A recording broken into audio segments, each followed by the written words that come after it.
Well, UK correspondent Lucy McDonald is at Buckingham Palace where those crowds continue to grow. Lucy, it's morning there now. What is the feeling for everyone gathering at the moment?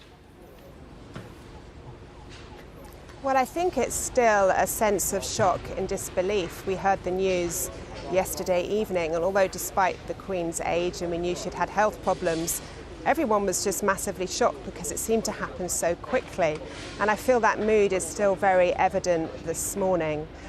People are gathering, you can see them milling around Buckingham Palace. That started last night. The crowds have grown in number since this morning. People wanting to pay their respect, some people laying flowers, some people laying notes, some people visiting with their children before school. So I feel people need to be here to feel the grief and to mark the passing.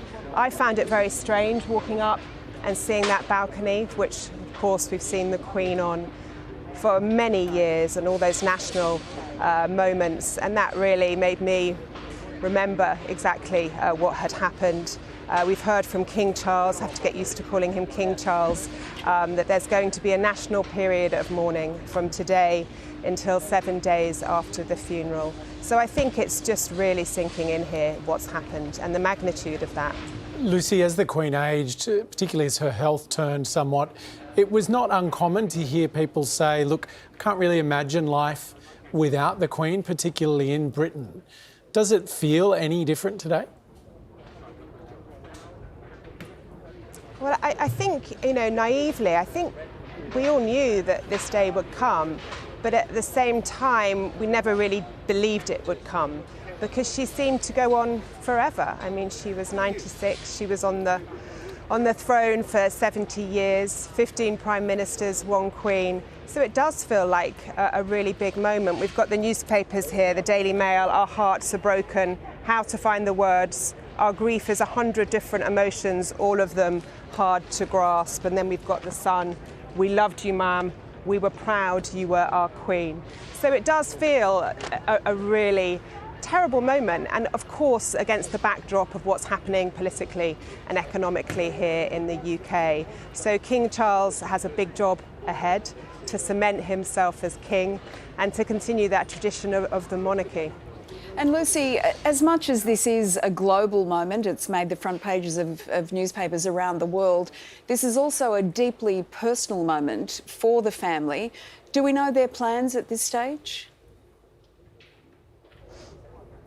Well, of course, we saw them all go to Balmoral to be with the Queen yesterday afternoon. So they were all together then. I believe King Charles and Queen Consort Camilla are flying down to London later today. The planes are waiting for them in Aberdeen, I believe. And then the King will be giving a televised address in about 7 or 8 hours, early evening, our time.